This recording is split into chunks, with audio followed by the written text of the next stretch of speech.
যারা অবিবাহিত তাদের মনের চিন্তা কখন বিয়ে করব, আর যারা বিয়ে করছে তাদের মনের চিন্তা কেন বিয়ে করলাম।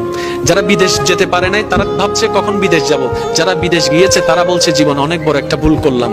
যারা চাকরি পায় নাই তারা হতাশায় আছে কখন জানে চাকরি হবে আমার, আর যারা চাকরি পেয়েছে তারা বলছে গরু খাটনি খাচ্ছে আমার, এগুলো আর ভালো লাগে না। যাদের ব্যবসা নাই তারা ব্যবসার পলিসি করার চিন্তা করছে, ব্যবসা এস্টাবলিশ করার চিন্তা করছে, আর যাদের ব্যবসা আছে বলে যে এই জীবন আর ভালো লাগে না। যাদের বউ নাই তারা বলে যে কখন জানি বউ আসবে আমার ঘরে, আর যাদের বউ আছে তারা বলতেছে আরে কেন যে আমি এই ফুলের মালাটা গলায় নিলাম। যাদের স্বামী নাই তারা বলে যে আমার তো কোনো কিছু নাই, আর যারা স্বামী আছে তারা বলে যে স্বামীটা পাওয়ার চাইতে না পাওয়া অনেক ভালো। আপনি যদি একটু ঠান্ডা মাথায় খেয়াল করে দেখেন, পানেওয়ালা যারা তারাও অসন্তুষ্টি, না পানেওয়ালাও অসন্তুষ্টি, কোটিপতিও অসন্তুষ্টি, গরিবও অসন্তুষ্টি। তাহলে সন্তুষ্টি কারা? তখন ইসলাম উত্তর দেয় পাও কিংবা না পাও, যতটুক পাও, কম পাও কিংবা বেশি পাও, সর্বদা যদি সুখী থাকতে চাও, পাও না পাও সর্বদা আলহামদুলিল্লাহ বলে আল্লাহ শুকরিয়া আদায় করতে থাকো। পাইলো আলহামদুলিল্লাহ, না পাইলো আলহামদুলিল্লাহ, গেলেও আলহামদুলিল্লাহ, না গেলেও আলহামদুলিল্লাহ। তুমি শুধু আপন রবের প্রশংসা খুশি মনে করতেই থাকবা, তোমার অশান্তি অন্তরে আল্লাহ পাক শান্তির ব্যবস্থা করে দিবেন। বলেন সুবহানাল্লাহ।